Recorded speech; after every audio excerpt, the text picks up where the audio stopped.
नमो लोये सौहरिदन्तानं नमो लोये सौहृदानं नमो लोये सौभागिर्यानं नमो लोये सौज्यायानं नमो लोये सौत्रिकावती सावनं ओंकारमेन्दु संयुक्त नित्यं ध्यायन्ति योगिनः कामदमोक्षदं च ओंकाराय नमो नमः मङ्गलं भगवान् यो मङ्गलं गौतमो मंगलम कुंकुंडारी विजेन्द्रमोसु मंगलम नमः समयसाराय स्वानुभूत्या चकास्ते स्वभावाय भवाय सर्वः विभाव निदाताय। ભગવાન શ્રી ઉમાસ્વામી આચાર્ય વિરચિત મોક્ષશાસ્ત્ર અર્થાત તત્વાસૂત્ર અને પૂજ્યપાદ સ્વામી રચિત તત્વાસૂત્રની ટીકા સર્વાર્થ સિદ્ધિ સાથે રામજીભાઈએ બીજી ટીકાઓનું જે સંકલન કર્યું છે તે સહિત આપણે તત્વાસૂત્રનો સ્વાધ્યાય કરી રહ્યા છીએ. તત્વાસૂત્રના સ્વાધ્યાયમાં પહેલા અધિકારનું 33મું સૂત્ર એનો સ્વાધ્યાય પૂરો થવા આવ્યો છે. 33મા સૂત્રનો આપણે વિચાર કર્યો, ખૂબ વિસ્તારથી એને સમજ્યા. આજે એ 33મા સૂત્રની થોડી વાત આપણે સર્વાર્થ સિદ્ધિમાંથી લઈએ છીએ. સર્વાર્થ સિદ્ધિમાં જે કેટલીક મહત્વની વાત છે તે આપણે લઈએ છીએ, કેમ કે 33મા સૂત્રનો સારી રીતે આપણે અભ્યાસ કર્યો છે, એમાં મુખ્યપણે બધી વાત આવી જાય છે. નયની વાત કરવામાં આવી, 7 મુખ્ય નય છે એમ જ્યારે કહેવામાં આવ્યું તો અહીંયા સર્વાર્થ સિદ્ધિની અંદર 240મા બોલની અંદર કહે છે कि 2 प्रकार के प्रमाण का वर्णन किया. प्रमाण के एक देश को नय कहते हैं. जो नयની વ્યાખ્યા કહી છે, પ્રમાણ જે કહેવામાં આવ્યા 2 પ્રકારના, પ્રત્યક્ષ પ્રમાણ, પરોક્ષ પ્રમાણ, આ બધી વાત અગાઉ આવી. એના પછી એના અનુસંધાનમાં આ સૂત્ર કહ્યું એટલે કે છે કે પ્રમાણ ને પ્રમાણના એક દેશને, એના અંશને નય કહે છે. એટલે એ શ્રુત જ્ઞાનમાં જ પડે એ વાત સહેલાઈથી સમજાઈ જાય છે. ने इनका कथन प्रमाण के अनंतर करना चाहिए. प्रमाण के अनंतर એટલે પ્રમાણથી જુદું ન થાય એવી રીતે એનું કથન કરવામાં આવે. તો આગે કા સૂત્ર કહેતે, એટલે માટે 32માં પછી આ 33મું સૂત્ર કહે છે અને એમાં નય કહેવામાં આવ્યા. દ્રવ્યાર્થિક નય અને પર્યાર્થિક નય. દ્રવ્યાર્થિક નયની અંદર 3 નય કહેવામાં આવ્યા: નૈગમ નય, સંગ્રહ નય, વ્યવહાર નય. પર્યાર્થિક નયમાં રુજુસૂત્ર નય, શબ્દ નય, સમભીરૂઢ નય અને અવંભૂત નય. તો અહીંયા એ વાત કરે છે કે इनका सामान्य और विशेष लक्षण कहना चाहिए. 241ની અંદર કહે છે કે આ નય જે 7 કહેવામાં આવ્યા એ 7 નય છે, તો इनका सामान्य और विशेष लक्षण कहना चाहिए. એનું સામાન્ય અને વિશેષ લક્ષણ કહેવું જોઈએ તો નય આપણને સમજાય. તો સામાન્ય લક્ષણમાં કહે છે કે अनेकांतात्मक वस्तु में विरोध के बिना हेतु की मुख्यता से. એટલે વસ્તુ સ્વરૂપ અનેકાંત જ છે, એમાં તો કોઈ આશંકાએ કરવા જેવું નથી, શંકાને તો સ્થાન નથી, પરંતુ વસ્તુનું સ્વરૂપ તો અનેકાંત સ્વરૂપ જ છે. તો જ્યારે વસ્તુનું સ્વરૂપ એવું અનેકાંત સ્વરૂપ છે તો अनेकांतात्मक वस्तु में विरोध के बिना, विरोध बिना हेतु की मुख्यता से, हेतुની મુખ્યતાથી સાધ્ય વિશેષ की જે સાધવું છે તેને માટે यथार्थता के प्राप्त कराने में समर्थ प्रयोग को नय कहते हैं. ये આપણે સાધવું છે એને યથાર્થપણે પ્રાપ્ત કરાવનાર પ્રયોગને નય કહેવામાં આવે છે. એટલે એનો એવો વિચાર કરવામાં આવે એને નય કહેવામાં આવે છે. એટલે આ નય એ શું નય હોય અથવા તો સમ્યક હોય એ વાત આમાંથી પ્રાપ્ત થઈ જાય છે. કેમ કે વસ્તુનું સ્વરૂપ અનેકાંત છે અને અનેકાંત વસ્તુનું સ્વરૂપ ભગવાનની વાણીમાં એવું આવ્યું છે અને એમાં કોઈ પણ વિરોધ વિના હેતુની મુખ્યતાથી સાધ્ય વિશેષની યથાર્થ પ્રાપ્તિ માટે જ્યારે કે આ પ્રયોગ એટલે કે નય નય દ્વારા આપણે સમજીએ છીએ તો એ નય ક્યારેય અસત્ય હોય નહીં, ખોટા હોય નહીં. એટલે સમ્યક નયની જ અહીંયા વાત કરવામાં આવી છે. પછી કહે છે કે इसके दो भेद है, द्रव्यार्थिक और पर्यार्थिक. અને એ પછી આપણે આગળ જાણીએ છીએ. દ્રવ્યાર્થિકમાં થોડીક વાત બીજી લીધી છે કે દ્રવ્ય કા અર્થ सामान्य उत्सर्ग और अनुवृत्ति है. सामान्य उत्सर्ग અને अनुवृत्ति अनुसरવું એવું છે. અને और इसको विषय करने वाला नय द्रव्यार्थिक नय कहलाता है तथा पर्याय का अर्थ विशेष अपवाद और व्यावृत्ति. विशेष पर्याय अर्थ છે વિશેષ. पर्यार्थिक नय માટે જ્યારે કહેવું છે તો વિશેષ અપવાદ और व्यावृत्ति એટલે પેલું અનુવૃત્તિ હતું અને અનુસરીને એને કરતા આમાં વધારે અનુસર્યા વિના ઘણી બધી વાત આવે. પર્યાયની વાત લેવી છે ને એટલે દ્રવ્યને અનુસર્યા વિના એટલે અનેક પ્રકારે પર્યાય જે થાય છે એનો આમાંથી આપણને ખ્યાલ આવે છે કે વ્યાવૃત્તિ કયું છે, ત્યાં અનુવૃત્તિ કયું છે. દ્રવ્યના પરિણામ જે છે તો દ્રવ્યની પર્યાય તો એક અપેક્ષાએ વિચાર કરવા જઈએ તો સતત એ તો એવી જ હોય, એક સરખી જ હોય, જેને કારણશુદ્ધ પર્યાય કહીએ છીએ. જ્યારે પ્રગટ પર્યાય જે છે એ अनेक प्रकारे होय, व्यावृत्ति कहूं छे એટલે. और इसको विषय करने वाला नय पर्यार्थिक नय कहलाता है. तो इन दोनों नयों के उत्तर भेद नैगम आदि के. एना उत्तर भेद એટલે એના ભેદો, એના પડતા ભેદો એ नैगम नय वगैरह છે. હવે એમાં કહે છે કે इनका विशेष लक्षण कहते हैं. પહેલા અહીંયા કહ્યું ને સામાન્ય લક્ષણ અને પછી કહે છે ને કે વિશેષ બે વાત એમાં કહેવામાં આવી. ઇનકા સામાન્ય और વિશેષ લક્ષણ. તો હવે વિશેષ લક્ષણ કહે છે.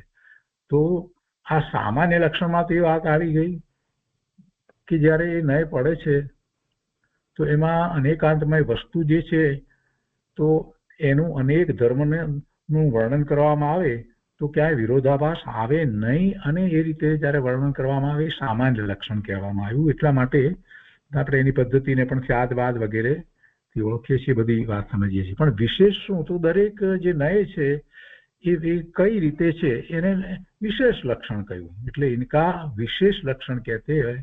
તેમાં પહેલા नैगम नय ने विषय કહે છે કે अनिष्पन्न अर्थ में संकल्प मात्र को ग्रहण करने वाला नय नैगम है. આપણે એ વાત જાણીએ છીએ કે અત્યારે જે નથી તેને ગ્રહણ કરવા વાળું, વર્તમાનવત ગ્રહણ કરવા વાળો જે નય છે તે નૈગમ નય છે. અને એના ત્રણ ભેદ આપણે પાડીએ છીએ: ભૂત નૈગમ નય, ભાવિ નૈગમ નય અને વર્તમાન નૈગમ નય. એવા ભેદ પાડીએ છીએ.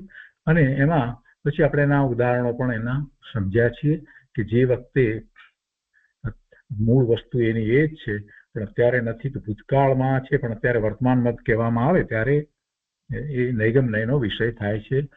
અને એનું ઉદાહરણ આપણે સમજ્યા છીએ કે ગૌતમ સ્વામીને અત્યારે ગણધર કહેવાતો ભૂત નૈગમ નયથી કહેવાય, વર્તમાનમાં તો ગૌતમ સ્વામી સિદ્ધ છે. તો એ આપણે કર્યું છે. હવે અહીંયા કહે છે કે इस प्रकार का जितना लोक व्यवहार अनिष्पन्न अर्थ के आलम्बन से संकल्प मात्र को विषय करता है वह सब नैगम नय का विषय है. જે થયું અત્યારે અનિષ્પન્ન છે અત્યારે નથી હાજર એમ એનો અર્થ લેવાનો છે. એ ભવિષ્યનું હોય, ભૂતકાળનું હોય અને વર્તમાનનું હોય તો પણ પૂરેપૂરું નથી થયું તો એને અત્યારે વર્તમાનવત કહે છે. તો એ નૈગમ નયનો વિષય છે. એ પછીથી 243 में आगे कहते कि भेद सहित सब पर्यायों को अपनी जाति के अविरोध द्वारा एक मानकर सामान्य से सबको ग्रहण करने वाला नय संग्रह नय है. પોતાની વિશેષતા જે છે જાતિ એટલે એનો કોઈ વિરોધ કર્યા, એને મુખ્ય કર્યા વિના એ જ્યારે વર્ણન કરવામાં આવે જેમ કે દ્રવ્ય, તો દ્રવ્યમાં તો 6 પ્રકારના દ્રવ્યો જુદા જુદા છે તો એ એની જાતિ થઈ. તો એવું ન લેતા માત્ર દ્રવ્ય એટલે 6 દ્રવ્ય એમાં આવે તો એ સંગ્રહ નયથી જ એને દ્રવ્ય કહેવામાં આવે. 6 દ્રવ્ય છે એમ કહેવામાં આવે. તો 6 દ્રવ્ય છે એમ કહીએ ત્યારે દરેક દ્રવ્ય જે છે એને એની વિશિષ્ટતા જે છે એને આપણે એ વખતે ગૌણ કરીએ છીએ અને એક સાથે છ ને લીધા છે તો સંગ્રહ નયથી વાત કરવામાં આવી છે ને એના ઉદાહરણ વગેરે આપણે સમજ્યા છીએ. સત, દ્રવ્ય, ઘટ આદિ એ બધા એના ઉદાહરણ છે. પછી સંગ્રહ નયની વાત લીધી ત્યારે એ સંગ્રહ નયની વાત કરવામાં આવી તો સંગ્રહ નયની વાતમાં અનેક પ્રકારે સંગ્રહને લેવામાં આવ્યા, પણ અનેક પ્રકારે સંગ્રહને લઈ લઈએ તો આપણને એનું વિશેષ સ્વરૂપ સમજાય નહીં. એટલે संग्रह नय द्वारा ग्रहण किए गए पदार्थों का विधि पूर्वक अवहरण अर्थात भेद करना व्यवहार नय. विधि पूर्वक એનો ભેદ પાડવો. દ્રવ્ય તો દ્રવ્યના 6 ભેદ પાડવામાં આવે. ગુણો આપણે કહીએ પણ એ સંગ્રહ નયનો વિષય થાય તો પછી ગુણોના અનેક ભેદ પડે કે આ કેટલા ગુણો, કયા કયા ગુણો, તો એ બધું વ્યવહાર નય કહેવામાં આવ્યું. પણ અહીંયા એક શબ્દ મૂક્યો કે એ ગમે તે રીતે એના ભેદ પાડવામાં આવે એમ નહીં. સંગ્રહ નયથી કહેવામાં આવ્યું દ્રવ્ય તો પછી તમે 5 દ્રવ્ય કહો કે 7 દ્રવ્ય કહો એમ ન ચાલે, એમ ન ચાલે. विधि पूर्वक शब्द मुक्यो છે અહીંયા. संग्रह नय के द्वारा ग्रहण किए गए पदार्थों का विधि पूर्वक बराबर भेद પાડવામાં આવે ત્યારે એને વ્યવહાર નય કહેવામાં આવે છે. અને વિધિ પૂર્વકનો અહીંયા શંકા કરીને પ્રશ્ન કરે કે વિધિ પૂર્વક એટલે શું, વિધિ ક્યાં, શું વિધિ છે? તો એના સમાધાનમાં કહે છે કે જો સંગ્રહ નય કે દ્વારા ગૃહિત અર્થ એક સંગ્રહ નયમાં જે કહેવામાં આવે છે ગૃહિત અર્થ જે છે એને સમજી અને એના ભેદ પાડવામાં આવે. બીજી રીતે ભેદ પાડવામાં આવે એમ ન હોય. संग्रह नय के द्वारा गृहित अर्थ है उसी के अनुपूर्वी है अनुसरीने क्रम से व्यवहार प्रवृत्ति हो व्यवहार प्रवृत्त होता है वह विधि है. એટલે संग्रह नय के द्वारा जो वस्तु ग्रहण की गई है वह अपने उत्तर भेदों के बिना व्यवहार कराने में असमर्थ है, इसलिए व्यवहार नय का आश्रय लिया जाता है. હવે આ વધારાની બીજી એક વાત આવી કે સંગ્રહ નય દ્વારા જે વસ્તુને ગ્રહણ કરવામાં આવી છે ને એનો આ વ્યવહાર નય દ્વારા ભેદ પાડવામાં આવ્યો તો આપણે પણ પ્રશ્ન લીધો હતો કે ભાઈ આવો વ્યવહાર સીધો લઈ લીધો તો શું થાત, એમ આપણે પ્રશ્ન લીધો હતો. સંગ્રહ લેવાની જરૂર શું હતી? તો આપણે એ વખતે વાત લીધી કે ભેદ પાડીએ તો પણ ભેદ કેટલા બધા પડે, ક્યાં સુધી ભેદ પડ્યા કરે, એટલે આપણે સંગ્રહ નયથી પણ વસ્તુને સમજવી જોઈએ. હવે એનાથી જરાક જુદી રીતે અહીંયા વાત લીધી છે, વિરુદ્ધ લીધી છે કે संग्रह नय के द्वारा जो वस्तु ग्रहण की गई है वह अपने उत्तर भेदों के बिना, એટલે એના જો ભેદ ના પાડવામાં આવે, ભેદ પાડીને સમજવામાં ના આવે તો વસ્તુ પૂરેપૂરી સમજાતી નથી. એટલે ભેદ પાડવા પણ જરૂરી છે. એકલા ભેદને ગ્રહણ કરીએ એમ પણ નહીં ચાલે અને ભેદ ના પાડીએ અને એકલું સંગ્રહ નયથી જોઈએ તો પણ નહીં ચાલે. એટલે ભેદ પાડ્યા વિના એટલે કે એવો વ્યવહાર કર્યા વિના એ વસ્તુ સ્વરૂપ પૂરેપૂરું સારી સમજાવવું એ શક્ય નથી. એટલે વ્યવહાર નય જે છે એને આશ્રય આ આપણે ભેદ પાડીને વસ્તુ સમજીએ છીએ. અને આ કથન અહીંયા જે કર્યું છે એ વાત આપણે ઘણી વાર શાસ્ત્ર અભ્યાસ વખતે પણ પૂજ્ય ગુરુદેવે પણ સમજાવી છે કે આખો જે શાસ્ત્રની અંદર જે કંઈ કહેવાયું છે એ બધું શું છે? એ વ્યવહાર જ છે ને.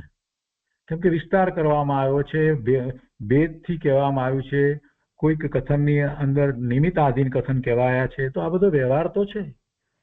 એટલે વ્યવહાર વિના કઈ નિશ્ચય સમજાતો નથી. એકલા નિશ્ચયની વાત કરી શકાતી નથી.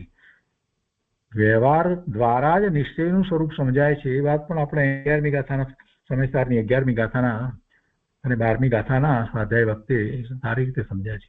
એટલે એવો વ્યવહાર પણ હોય. એટલે અહીંયા નયમાં પણ એ વાત લેવામાં આવી કે શા માટે એ વ્યવહાર નયની જરૂર છે. અને આપણે બીજી રીતે લીધું હતું કે એકલો વ્યવહાર કર્યો હોત ને આ વ્યવહાર નય લીધો હોત ને સંગ્રહ ન લીધો હોત તો શું થાય? તો કે ભાઈ સંગ્રહ નય ન લો અને સીધો તમે વ્યવહાર કરી કેવી રીતે શકો? અને ભેદ પ્રભેદ કેટલા બધા થાય, તો ત્યાં તમારે સંગ્રહ નયથી પણ વસ્તુને જાણવી જોઈએ. તો આ વાત મહત્વની હતી. એ પછીથી એ ત્રણેય નય એટલે દ્રવ્યાર્થિક નયના વિષયની વાત પૂરી થઈ. ત્યાર પછીથી વૈયાર્થિક નયના વિષયની વાતમાં અહીંયા કે છે એના ઉદાહરણો આપણે સમજ્યા છીએ વ્યવહાર નયના, એટલે આપણે એ બધા વિસ્તાર નથી લેતા. તો 245 ની અંદર રુજુ ની વાત કરે છે તો એમાં કહે છે કે रुजु का अर्थ प्रगुण है. जो रुजु अर्थात सरल को सूत्रित करता है अर्थात स्वीकार करता है वह रुजु सूत्र नय है.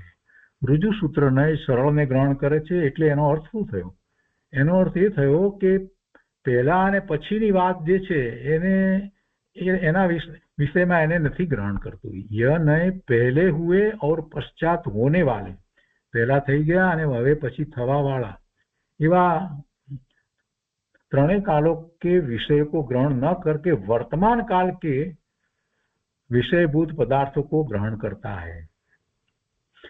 એટલે માત્ર વર્તમાન હંમેશા એક સમયનો જ કહેવામાં આવ્યો છે, તો એના વિષયભૂત પદાર્થોને ગ્રહણ કરે છે. એટલે એ રુજુ સૂત્ર નય કહેવામાં આવ્યો છે. કેમ? અને એનું કારણ અહીંયા સમજાયું છે. કેમ કે क्योंकि અતીત કે ભૂતકાળના વિનષ્ટ और અનાગત કે જે ઉત્પન્ન નથી થયા એવા એમાં વ્યવહાર થઈ શકતો નથી. એટલા માટે અહીંયા જે વર્તમાન છે એની જ વાત લીધી છે. એટલે વર્તમાન काल समय मात्र है, वर्तमान काल एक समय नो छे और उसके विषयभूत पर्याय मात्र को विषय करने वाला रुजु सूत्र नय है. एक समयनी पर्याय तो छे वर्तमान, એને વિષય કરનાર રુજુ સૂત્ર નય છે. એટલે આટલો સરળ છે, રુજુ છે. તો અહીંયા એક પ્રશ્ન શંકા કરી કે જો એમ તમે કરશો તો પછી इस तरफ समव्यवहार के लोक का प्रसंग आता है. तो किसी ना एम नहीं है, क्योंकि यहाँ इस नय का विषय मात्र दिखलाया है. लोक समव्यवहार जो सब नयों के समूह का कार्य है, એટલે પણ બીજા નયોનું કાર્ય પણ સાથે ને સાથે લેવામાં આવ્યું છે. એટલે એમાં કોઈ વિરોધ આવે એવો પ્રશ્ન થતો નથી. કોઈ પણ પ્રકારનું જો સમવ્યવહાર કે લોપ કા પ્રસંગ આતા એટલે બીજો બધો વ્યવહાર જે છે તમે એક સમયની વાત લેશો તો પછી બીજા બધાનું શું થશે? તો કે છે કે આમાં કોઈ વિરોધ આવતો નથી. આ તો એક નયની અપેક્ષાથી આ વાત કરવામાં આવી છે. બીજા નય દ્વારા એને જાણવામાં આવે છે. નૈગમ નય દ્વારા એને આપણે સમજીએ છીએ. હવે એ પછીથી શબ્દ નયની માટે વાત કરી છે, એનો ઘણો વિસ્તાર કરીને અહીંયા વાત લીધી છે. આપણે મુખ્ય વાતને લઈએ તો એમાં લિંગ, संख्या और साधन आदि के व्यभिचार की निवृत्ति करने वाला शब्द नय. એટલે આ બધાને એને વ્યભિચાર એ અપેક્ષાથી કહ્યો છે કે એને ગણીએ નહીં, અને એને શબ્દ તરીકે જ્યારે લેવામાં આવે છે તો ये अपेक्षा थी ने व्यभिचार कहवामां आवे छे. એટલે કે लिंग, संख्या और साधन आदि के व्यभिचार की निवृत्ति करने वाला शब्द नहीं है. लिंग व्यभिचार જેમ કે અહીંયા કહ્યું છે પુષ્યતા, तारका और नक्षत्र, ये भिन्न भिन्न लिंग के शब्द, आ जुदा जुदा लिंग ना शब्दों છે, પણ इनका मिलाकर प्रयोग करना लिंग व्यभिचार है. એને મેળવીને જ્યારે એનો અર્થ કરવામાં આવે ત્યારે એ લિંગનો વ્યભિચાર લાગુ પડે છે. જેમ આપણે બીજું ગુજરાતીમાં ઉદાહરણ જે રીતે સમજ્યા હતા કે સ્ત્રીને માટેનું, પત્નીને માટેનું દારા, કલત્ર વગેરે જે શબ્દો જુદા જુદા રહી અને જુદા જુદા લિંગના શબ્દો છે, તો એ લિંગનો વ્યભિચાર દૂર કરીને જે એનું વાચ્ય છે એને જ સમજવામાં ત્યાં આવે છે. એટલે શબ્દ નયની અંદર એ વાતને મુખ્ય કરવામાં આવી. અને એવા અનેક પ્રકારે એવા વ્યભિચાર થાય. એટલે એમાં એમણે બીજા વ્યભિચાર લીધા છે કે સંખ્યા વ્યભિચાર, પછી સાધન વ્યભિચાર, પુરુષ વ્યભિચાર, કાલ વ્યભિચાર, ઉપગ્રહ વ્યભિચાર. તો આ બધાને અહીંયા ન ગણવામાં આવે અને માત્ર એ શબ્દ જે છે તો એનો જે અર્થ જે છે તે લેવામાં આવ્યો હોય. એટલે એ જુદી જુદી વસ્તુ જે છે એને ગૌણ કરવામાં આવી હોય અને જે અપેક્ષાથી વાતને સમજીએ છીએ આપણે એ શબ્દ નય છે. એટલે અહીંયા એ કહે છે કે એવા ઉપસર્ગ વગેરે જે છે એ પણ લેવામાં ના આવે. એટલે उपग्रह व्यभिचार की बात करी. પછી અહીંયા કહે છે કે यद्यपि व्यवहार में ऐसे प्रयोग होते हैं तथापि इस प्रकार के व्यवहार को शब्द नय अनुचित मानता है. शब्द नयની અપેક્ષાથી એ બધો વ્યવહાર જે છે એને લેવામાં આવતો નથી. એટલે શબ્દ નયની અપેક્ષાથી એ બધું अनुचित છે. क्योंकि पर्याय आर्थिक नय की दृष्टि से अन्य अर्थ का अन्य अर्थ के साथ संबंध नहीं बन सकता. એનો અર્થ શું થયો? પર્યાર્થિક નયના વિષયમાં આ નય આપણે શબ્દ નય લીધો છે, પર્યાર્થિક નયનો વિષય છે.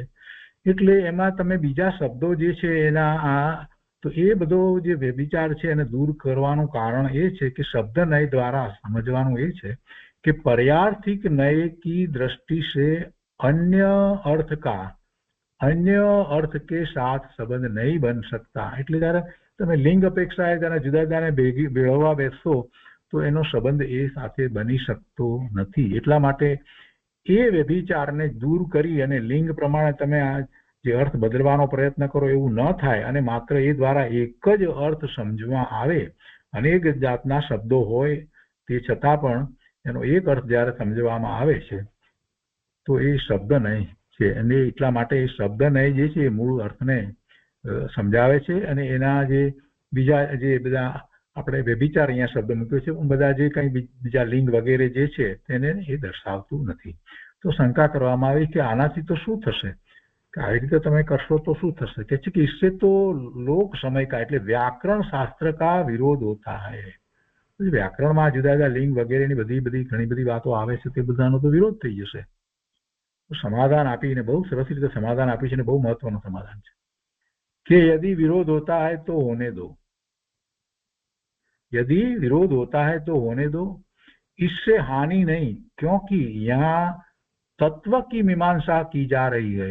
અહીંયા તો આપણે તત્વની વાત કરી રહ્યા છીએ ત્યારે પછી એ અપેક્ષાથી આ વાત લેવામાં આવી છે શબ્દનય દ્વારા। આપણે તો તત્વ મૂળ તત્વ નવ તત્વો અને નવે નવ તત્વોની વાત જ્યારે સમજતા હોય એનો વિસ્તાર કરી રહ્યા છીએ ત્યારે એ વ્યાકરણ વગેરેની વાત જે છે એને આપણે એનો કોઈ વિરોધ આવતો હોય તો આપણને કોઈ વાંધો નથી, ભલે આવતો હોય વ્યાકરણ અપેક્ષા વિરોધ। અહીંયા તો એમ કે છે यदि विरोध होता है तो होने दो, इससे हानि नहीं, એનાથી આપણને નુકસાન કંઈ નથી।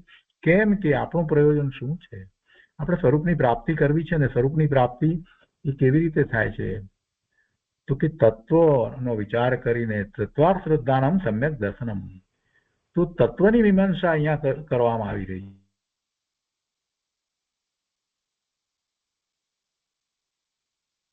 જેને રોગ થયો હોય એની ઈચ્છા પ્રમાણે કઈ દવા નથી આપવામાં આવતી। दवाई कुछ पीड़ित पुरुष की इच्छा का अनुकरण करने वाली नहीं होती, यानी इच्छा प्रमाणे એને કઈ દવા નથી આપવામાં આવતી પણ જે દવા એને કાર્યકારી થાય એ આપવામાં આવે છે। જેને જે ઉપયોગી થાય રોગ મટાડે એવી દવા આપવામાં આવે। એ કે આ કડવી છે કે આમ છે કે તેમ છે એમ એની ઈચ્છા પ્રમાણે દવા નથી થતી। જેવી રોગને મટાડનારી હોય એવી દવા થાય। તો એવી રીતે તત્વ મીમાંસાની વાત કોઈ એક નય દ્વારા કરવામાં આવતી હોય એમાં શબ્દ નયની અપેક્ષાથી વાત કરવામાં આવતી હોય તો એ વખતે એ વ્યાકરણ શાસ્ત્રની અંદર કોઈ અપેક્ષાથી એનો વિરોધ થતો હોય તો કઈ વાંધો નથી। આપણું પ્રયોજન તત્વ મીમાંસાનું છે, તત્વને સમજવાનું છે, તત્વની શ્રદ્ધા કરવાનું છે। તો એને માટે આ ઉદાહરણ આપી અને એ વાતને સ્પષ્ટ કરી અને એ વાત સંકલનમાં પણ લેવામાં આવી છે, ત્યાં પણ એ વાત કરવામાં આવી છે। મોક્ષશાસ્ત્રની અંદર પણ એ વાત લેવામાં આવી છે। એ આગળ આપણે જે લઈએ છીએ ત્યારે અહીંયા લે છે જે કહે છે કે જો વ્યવહાર નયથી એટલે કે વ્યાકરણને અનુસરીને જે પ્રયોગ અર્થ થાય છે તેને તમે શબ્દ નયથી દૂષિત કરશો તો લોક અને શાસ્ત્રને વિરોધ આવશે। શબ્દ નયને લીધે તમે આ વ્યાકરણને અનુસરીને જે અર્થ થાય છે તેને તમે એમ કે દૂર કરશો તો પછી વિરોધ આવશે। તો એનો ઉત્તર આપે છે કે લોક ન સમજે તેથી વિરોધ ભલે કરે, અહીં યથાર્થ સ્વરૂપ તત્વ વિચારવામાં આવે છે। કહ્યું ને તત્વ મીમાંસા છે, તત્વ વિચારવામાં આવે છે, પરીક્ષા કરવામાં આવે છે। અને એ જ ઉદાહરણ અહીંયા લીધું છે કે ઔષધિ રોગીની ઈચ્છા અનુસાર હોતી નથી। સરળ સિદ્ધિમાંથી જ વાત છે આ લીધી છે। જગત રોગી છે અને તેને અનુકૂળ આવે એમ જ્ઞાનીઓ તત્વનું સ્વરૂપ ઔષધિ ન કહે પણ જેમ યથાર્થ હોય એમ એનું સ્વરૂપ કહે। રોગીને ગમે ઈચ્છા એની ઈચ્છા હોય એને અનુકૂળ આવે એ પ્રમાણે કઈ દવા આપવામાં આવતી નથી પણ એના રોગને મટાડનારી દવા આપવામાં આવે। એટલે જ્ઞાની પુરુષો જે જગતને મિથ્યાત્વનો મોટો રોગ લાગુ પડ્યો છે એને દૂર કરવા માટે જે તત્વની વિચારણા કરે છે તો એ પ્રમાણે એ કહેવામાં આવે। ત્યાં પછી આ વાતને વ્યાકરણ વગેરેની વાતને અનુસરીને કદાચ એ વાત ના આવતી હોય તો એનો કોઈ વાંધો નથી। જો અહીંયા ગુજરાતીમાં પણ એ વાત લીધી છે કે ખરા ભાવો લૌકિક ભાવોથી વિરુદ્ધ હોય છે એમ કરીને એ વાતને લીધી છે। બહુ સરસ રીતે આખી વાત લીધી છે, એમાંથી જ લેવામાં આવી, સરવાળ સિદ્ધિમાંથી જ વાત લેવામાં આવી છે। તો આગળ લઈએ અહીંયા સરવાળ સિદ્ધિની અંદર બીજી પણ શબ્દનય પછીથી જે છે એની વાત લઈએ છીએ। ફરીથી એક વખત યાદ કરાવું, આપણે રુજુ સૂત્ર નયની વાત કરી, શબ્દ નયની વાત કરી અને સમભિરૂઢ નયની વાત કરીએ છીએ। આપણે ગઈ વખતે પણ એક વાત સહેલાઈથી સમજાય યાદ રહે એટલા માટે વાત કરી હતી કે એક અહીંયા શબ્દ નયની અંદર અનેક શબ્દ જો વ્યાકરણ વગેરેની અપેક્ષા આ બધી જે છે એને ગૌણ કરી અને એના મૂળ વાચ્યને પકડવામાં આવે છે. જ્યારે સમભિરૂઢ નયની અંદર એક શબ્દ છે અને એના અનેક અર્થ જે છે તો જે રૂઢિગત અર્થ જે છે એને લેવામાં આવે છે. એટલે શબ્દ નય કરતા સમભિરૂઢ નયની અંદર શબ્દ એક છે અને અર્થ અનેક છે, પણ કયો અર્થ લેવો, જે અહીંયા જે લાગુ પડતો સાચો અર્થ જે છે રૂઢિગત અર્થ, એટલે અહીંયા શાસ્ત્રની અંદર તો જે અર્થ આચાર્ય ભગવાને કહેવા ધાર્યો છે તે અર્થ લેવાનો છે, એમ એનો કહેવાનો આશય છે. તો સમભિરૂઢ નય એની વાત હવે કરીએ છીએ. તો એમાં અહીંયા કહે છે कि नाना अर्थों का समभिरोहण करने वाला होने से समभिरूढ़ नय कहलाता है. क्योंकि जो नाना अर्थ को, नाना નો અર્થ થાય છે અનેક, जो अनेक अर्थों को सम अर्थात छोड़कर, अनेक अर्थों ने छोड़ी અને प्रधानता से एक अर्थ में रूढ़ हो जाता है, वह समभिरूढ़ नय है. એક અર્થ ને પકડે છે, બીજા નાના અનેક અર્થો જે છે એને છોડી અને મુખ્ય જે અર્થને પકડે છે તો સમભિરૂઢ નય છે. અને એમાં પછી ગો ની વાત લીધી છે, એટલે ગાય એવો અર્થ જે લઈએ છીએ એની વાત લીધી છે. અને બીજો પણ થોડો વિસ્તાર વધારે લીધો છે, અને પશુ કહેવાય, પશુનો જે ખ્યાલ આવે છે વગેરે. એ પછીથી જે છેલ્લો નય જે બાકી રહ્યો, એટલે આ પૂરી થઈ હતી. એવમ ભૂત નય. એવમ ભૂત નય ફરીથી યાદ કરાવું બધાને કે જ્યારે જે ક્રિયા થઈ રહી છે ત્યારે જ તેને તે કહેવામાં આવે. એ ઉદાહરણ યાદ રાખવાનું પૂજારીનું. પૂજા કરે ત્યારે પૂજારી, વેપાર કરે ત્યારે વેપારી, રસોઈ કરે ત્યારે રસોઈયો. તો એ વાતને યાદ રાખવાની. તો એને અહીંયા સમજાવવામાં આવી છે. એમાંથી કેટલીક વાતને આપણે લઈએ છીએ. 248 કહે છે કે જો વસ્તુ जिस पर्याय को प्राप्त हुई है, એવી એની અવસ્થા થવી જોઈએ. जो वस्तु जिस पर्याय को प्राप्त हुई है उसी रूप निश्चय कराने वाले नय को एवं भूत नय कहते हैं. ये वक्त ये पर्याय થઈ હોય ત્યારે એને જણાવનાર જે નય જે છે એને एवं भूत नय કહે છે. आशय यह है कि जिस शब्द का जो वाच्य है उस रूप क्रिया के परिणमन के समय, एवी क्रियाનું પરિણમન થઈ રહ્યું હોય એ સમયે, परिणमन के समय ही, ये वक्ते જ उस शब्द का प्रयोग करना युक्त है. પૂજારી દરેક વખતે કહેવું એમ નહીં, એ પૂજા કરતો હોય ત્યારે જ પૂજારી કહેવું. તો આનું નામ જે છે એવમ ભૂત નય છે. અન્ય સમય મેં નહીં, એવું પાછું કહે છે, અન્ય સમય મેં નહીં.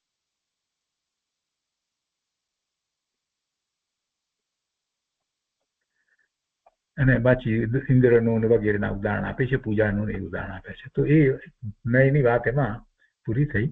સાથે સાથ નયનું વિશેષતાથી વર્ણન જે હતું એ વિશેષ લક્ષણ નયનું અહીંયા પૂરું કર્યું. અને પછી 249 ની અંદર જે વાત કરે છે તો એ પેરેગ્રાફ આખો આપણે વાંચનમાં લઈએ છીએ. અહીંયા કહે છે કે એ નૈગમ આદિક નય, આ 7 નય કયા.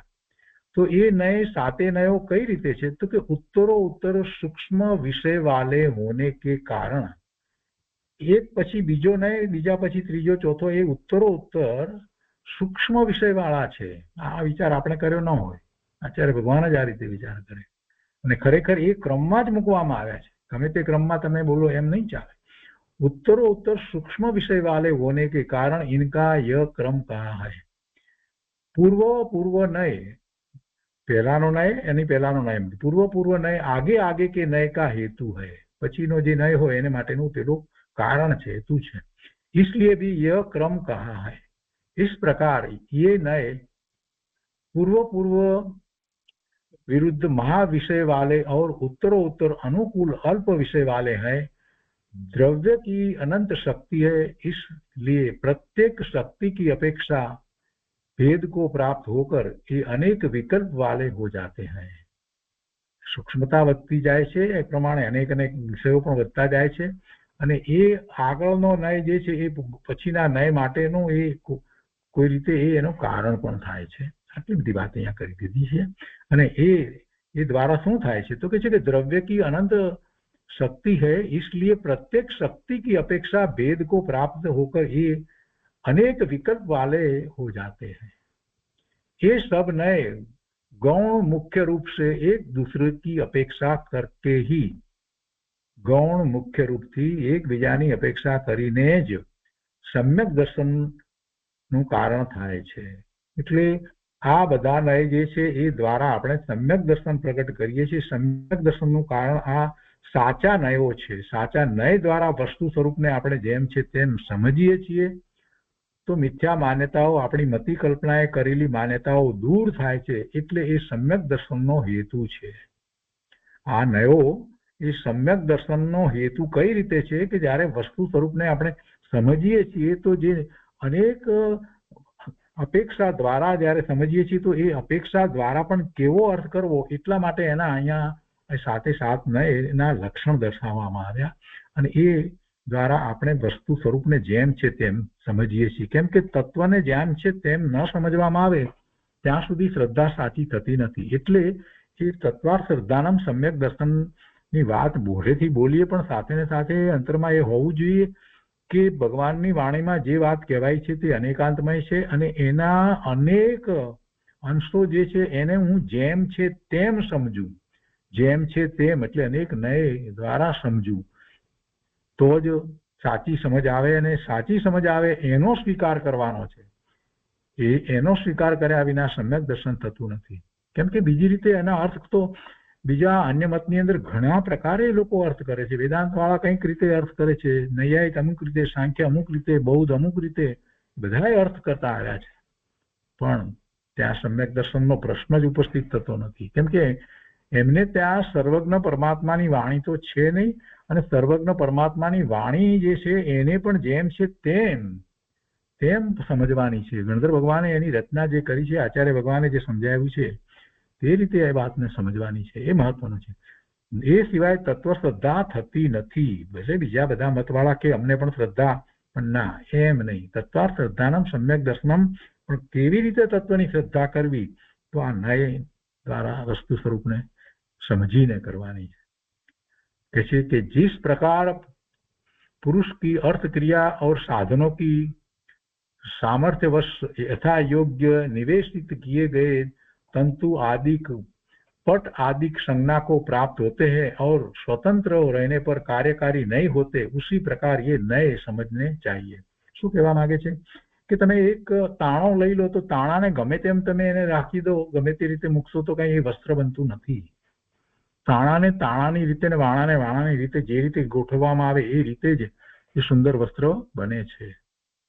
એટલે ગમે તેમ અર્થ નથી થતા. એ વાત એમાં કરવામાં આવી છે. તો આ મૂળભૂત વાત લેવામાં આવી. વિશેષ અર્થની અંદર પંડિતજીએ જે વાત કરી છે એમાં કોઈ ખાસ વિશેષ વાત નથી, એટલે આપણે એ નથી લેતા. અને હવે આપણે પાછા સંકલન ઉપર જઈએ છીએ. સંકલનમાં આપણે ગઈ વખતે એ વાત આવી હતી કે કૃપાળુદેવ શ્રીમદ રાજચંદ્રજીએ આ જે 7 નયની વાત જે કરી છે તો એ વાતને એમણે જરાક જુદી રીતે 14 વાક્ય મૂકી અને એના અર્થની વાત લીધી છે. તો આત્માના સંબંધમાં આ 7 નયો નીચેના 14 બોલમાં શ્રીમદ રાજચંદ્રજીએ ઉતારેલા છે તે સાધકને ઉપયોગી હોવાથી અહીં અર્થ સાથે આપવામાં આવે છે. ખરેખર તો 7 નય જે છે એને કૃપાળુદેવે બહુ સારી રીતે સમજ્યા છે. એટલે 7 નય દ્વારા એમણે તો સાધકને માટે જે કરવા યોગ્ય જે સાધના છે એની વાત કરી છે કે તું સાધના આ રીતે કર. તો એમને એ નય દ્વારા એ વાત કરી. બસ આટલી વાત છે. અને કૃપાળુદેવે અહીંયા જે રીતે અર્થ આપ્યા છે એવા અર્થ ત્યાં નથી કર્યા. અહીંયા છે દાખલા તરીકે પહેલું કે એવમ બુદ્ધ દ્રષ્ટિથી રુજુ સૂત્ર સ્થિતિ કર. અહીંયા અર્થ આપે છે કે પૂર્ણતાને લક્ષ્ય શરૂઆત કર. કૃપાળુદેવે એમ નથી કહ્યું. કૃપાળુદેવે અહીંયા હાથ નોંધ 2 પૃષ્ઠ 35 ઉપર આપણે હાથ નોંધ કરી. બે હાથ નોંધ હતી, પહેલી અને બીજી. તેમાં બીજી હાથ નોંધના પાના 35 ઉપર જે લખાણ હતું એ અહીંયા આપ્યું છે.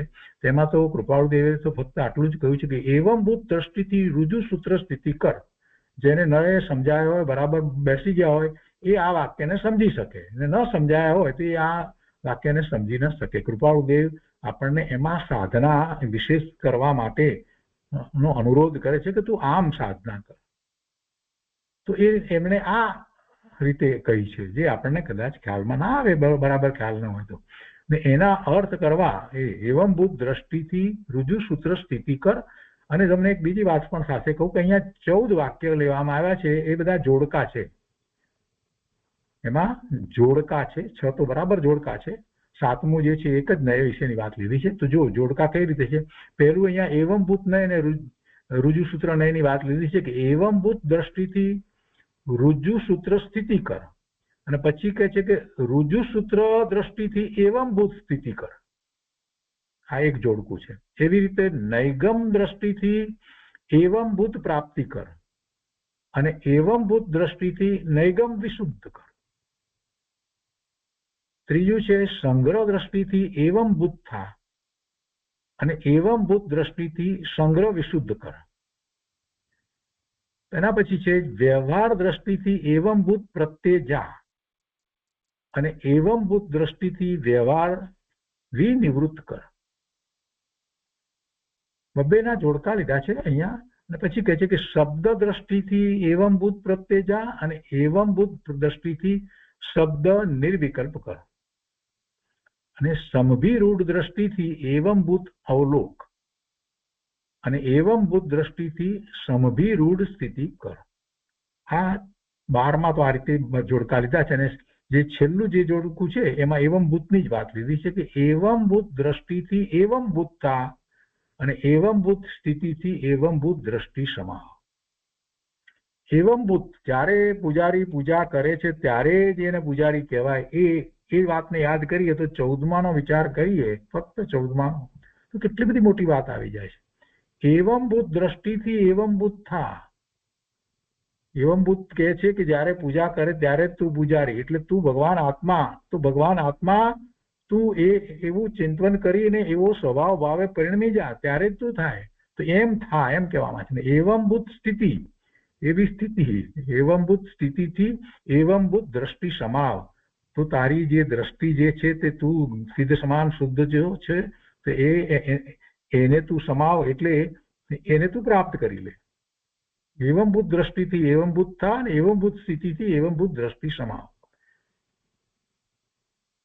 સિદ્ધ સમાન પોતાનું પદ જે કહેવામાં આવ્યું છે, તો એ દ્રષ્ટિથી તું એવો સિદ્ધ સમાન થઈ જા વર્તમાન પર્યાયની અંદર.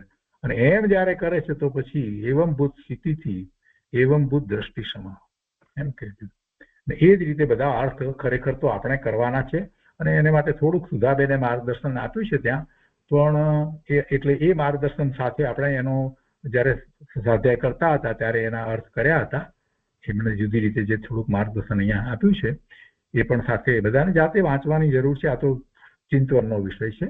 અહીંયા માર્ગદર્શન એમણે લખ્યું છે કે એવંભૂત દ્રષ્ટિ, એનો એક અહીંયા અર્થ કર્યો કે શુદ્ધ નિશ્ચયથી આત્માની એવંભૂત શુદ્ધ સ્વરૂપ સ્થિતિ ને દ્રષ્ટિ લક્ષમાં રાખીને ઋજુસૂત્ર સ્થિતિ કર.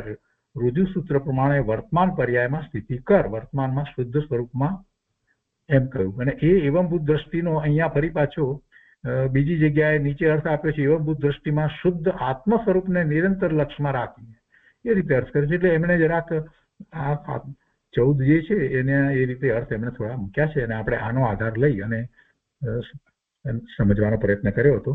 અહીંયા જે આપવામાં આવ્યું છે એ રામજીભાઈએ જે લખ્યું છે એ બહુ સરળ લખ્યું છે અને એને આપણે કાર્યકારી છે, ઉપયોગી છે એમ સમજી અને સ્વીકારીએ છીએ. કેવી રીતે છે એનો વિચાર જાતે કરવાનો. અહીંયા તો એવી રીતે અર્થ આપ્યો છે કે એવંભૂત દ્રષ્ટિથી ઋજુસૂત્ર સ્થિતિ કર, પૂર્ણતાને લક્ષ્ય શરૂઆત કર, એવો એમણે અર્થ અહીંયા આપ કર્યો છે. બીજામાં ઋજુસૂત્ર દ્રષ્ટિથી એવંભૂત સ્થિતિ કર, તો સાધક દ્રષ્ટિ દ્વારા સાધ્યમાં સ્થિતિ કર. નૈગમ દ્રષ્ટિથી એવંભૂત પ્રાપ્તિ કર, પૂર્ણતાને પ્રાપ્ત કર. તો તું પૂર્ણ છો એવી સંકલ્પ દ્રષ્ટિ વડે પૂર્ણતાને પ્રાપ્ત કરે. નૈગમ દ્રષ્ટિથી એવંભૂત દ્રષ્ટિ કર. એવંભૂત દ્રષ્ટિથી નૈગમ વિશુદ્ધ કર. પૂર્ણ દ્રષ્ટિથી અવ્યક્ત અંશ વિશુદ્ધ કર. સંગ્રહ દ્રષ્ટિથી એવંભૂત થા. ત્રિકાળી સત દ્રષ્ટિથી પૂર્ણ શુદ્ધ પર્યાય પ્રગટ કર. એવંભૂત દ્રષ્ટિથી સંગ્રહ વિશુદ્ધ કર. નિશ્ચય દ્રષ્ટિથી સત્તાને વિશુદ્ધ કર. વ્યવહાર દ્રષ્ટિથી એવમ ભૂત પ્રત્યે જા, ભેદ દ્રષ્ટિ છોડીને અભેદ પ્રત્યે જા. વ્યવહાર દ્રષ્ટિથી એવમ ભૂત પ્રત્યે જા એટલે ભેદ દ્રષ્ટિ છોડીને અભેદ પ્રત્યે જા. એવમ ભૂત દ્રષ્ટિથી વ્યવહાર નિવૃત્તિ કર, અભેદ દ્રષ્ટિથી ભેદને નિવૃત્ત કર. શબ્દ દ્રષ્ટિથી એવમ ભૂત પ્રત્યે જા, શબ્દના રહસ્યભૂત પદાર્થની દ્રષ્ટિથી પૂર્ણતા પ્રત્યે જા. એવમ ભૂત દ્રષ્ટિથી શબ્દ નિર્વિકલ્પ કર, નિશ્ચય દ્રષ્ટિથી શબ્દના રહસ્યભૂત પદાર્થમાં નિર્વિકલ્પ થા. સંભિરૂઢ દ્રષ્ટિથી એવમ ભૂત અવલોક, સાધક અવસ્થાના આરૂઢ ભાવથી નિશ્ચયને જો. એવમ ભૂત દ્રષ્ટિથી સમભિરૂઢ સ્થિતિ કર, નિશ્ચય દ્રષ્ટિથી સમ સ્વભાવ પ્રત્યે આરૂઢ સ્થિતિ કર. એવમ ભૂત દ્રષ્ટિથી એવમ ભૂત થા, નિશ્ચય દ્રષ્ટિથી નિશ્ચય રૂપ થા. એવમ ભૂત સ્થિતિથી એવમ ભૂત દ્રષ્ટિ સમાવ, નિશ્ચય સ્થિતિથી નિશ્ચય દ્રષ્ટિના વિકલ્પોને સમાવી દે. આ રીતે એમણે બધા અર્થ કર્યા છે અને જે સુધાબેને પણ જે રીતે અર્થ મૂક્યા છે અને આપણે જે નયોના જે અર્થ સાચી રીતે સમજ્યા છે એ બધાને અંતરમાં રાખી અને આના ભાવને પ્રાપ્ત કરવા માટેનો પુરુષાર્થ જાતે કરવા જેવો છે. તો હવે આજે આગળ વધીએ છીએ અહીંયા આટલી વાત પછી, અને એમાં આપણે આ પ્રશ્ન લીધો છે ખરા ભાવો લૌકિક ભાવોથી વિરુદ્ધ હોય છે. તો એ વાત જે લેવામાં આવી શબ્દ નયને અનુસરીને, તો જ એમાં કહેવામાં આવ્યું કે રોગી કહે એમ દવા ન થાય. એ વાત આપણે સમજ્યા. મૂળ વસ્તુનું સ્વરૂપ જે છે એ તો સમ્યક તો પ્રગટ કરવા માટે જે અપેક્ષાને જે વાત લેવામાં આવી છે એ અપેક્ષાથી લેવામાં આવે. હવે અહીંયા આગળ બીજી વાત લીધી છે કે જ્ઞાન સંબંધી વિશેષ ખુલાસો, સૂત્ર 8 ની વાત લીધી છે. રામજીભાઈ અહીંયા સૂત્ર 8 ની વાત લીધી છે, જ્ઞાન સંબંધી વિશેષ ખુલાસો. તેમાં પ્રશ્ન કર્યો છે કે 8મા સૂત્રમાં જ્ઞાનના સત, સંખ્યા આદિ 8 ભેદો જ કેમ કહેવામાં આવ્યા છે, ઓછા કે વધારે કેમ કયા નથી. આપણે શરૂઆત સ્થિતિમાંથી થોડીક આ સંબંધીની વાત લીધેલી હતી, તો બધાને યાદ ન હોય. અને અહીંયા જયારે રામજીભાઈએ અત્યારે 8મા સૂત્રની વાત લીધી છે તો આપણે જરા ફરીથી એનું પુનરાવર્તન કરી જઈએ અને સમજી લઈએ કે ભાઈ 8 કેમ લીધા અને વધારે કે ઓછા કેમ લેવામાં ના આવે. તો નીચેના 8 પ્રકારનો નિષેધ કરવા માટે તે 8 ભેદો કહેવામાં આવે. તો કયા હતા પહેલા તો એ લઈએ ત્યારે જ ખ્યાલ આવશે ને. તો સૂત્ર 8 ની અંદર કયા 8 શબ્દો હતા એ અહીંયા લીધા છે. સૂત્ર 8મું અહીંયા છે આપણી પાસે, બધાને દેખાય એટલા માટે અહીંયા મેં મૂક્યું છે. સત, સંખ્યા, ક્ષેત્ર, સ્પર્શન, કાળ, અંતર, ભાવ અને અલ્પ બહુત્વ એ 8 અનુયોગ દ્વારા પણ પદાર્થનું જ્ઞાન થાય છે.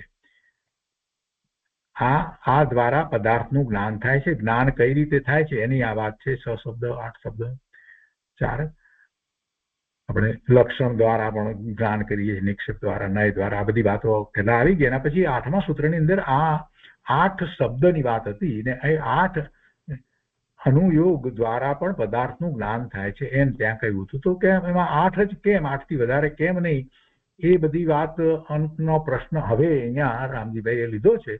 તો એ વાત લઈએ છીએ.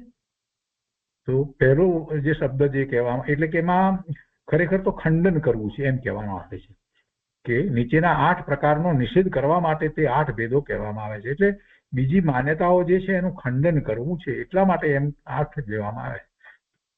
એમાં પહેલું લીધું છે કે નાસ્તિક કહે છે કે કોઈ વસ્તુ છે જ નહીં. નાસ્તિક એમ છે કે કોઈ વસ્તુ છે જ નહીં, તેથી સત એટલે હોવાપણું એનું અસ્તિત્વ છે. તો સત સાબિત કરવાથી તે નાસ્તિકની દલીલનું ખંડન થયું, નાસ્તિકની દલીલ તૂટી ગઈ. સત શબ્દ લીધો એટલે કે અસ્તિત્વ છે એમ જયારે લેવામાં આવે તો પેલા નાસ્તિકની જે માન્યતા જે છે એનું ખંડન થયું. એ પછી સંખ્યા શબ્દ છે. તો એને માટે કહે છે કે કોઈ કહે છે કે વસ્તુ એક જ છે તો તેમાં કોઈ પ્રકારના ભેદ નથી, એક જ છે એમ જે કહેવામાં આવે. વેદાંત પણ કોઈ અપેક્ષા એક જ કહે છે. તો એમાં સંખ્યા શબ્દ, સંખ્યા લેવામાં આવે તો સંખ્યાથી સાબિત કરી શકાય છે કે એક નથી, અનેકપણું પણ સાબિત થઈ શકે. સંખ્યા સાબિત કરવાથી તે દલીલ તોડી નાખે. એવી રીતે ક્ષેત્ર, શબ્દ લીધો છે. તો કોઈ કહે છે કે વસ્તુને પ્રદેશ આકાર નથી એટલે ક્ષેત્ર સાબિત કરવાથી એ વાતનું પણ ખંડન થયું. કોઈ કહે છે કે વસ્તુ ક્રિયા રહિત છે. જો આ બધા અન્ય મતની અંદર આવી અનેક માન્યતાઓ છે ને એના ખંડનો આ દ્વારા થઈ જાય છે. એ વાત અહીંયા રામજીભાઈ પાછળથી છેલ્લે અત્યારે લીધી છે આ અધિકારના અંતમાં. કોઈ કહે છે કે વસ્તુ ક્રિયા રહિત છે, વસ્તુને ક્રિયા છે જ નહીં, રહિત છે. તો કે સ્પર્શન સાબિત કરવાથી તે દલીલ તોડી નાખી. એક જગ્યાએથી બીજી જગ્યાએ જવું તે ક્રિયા છે.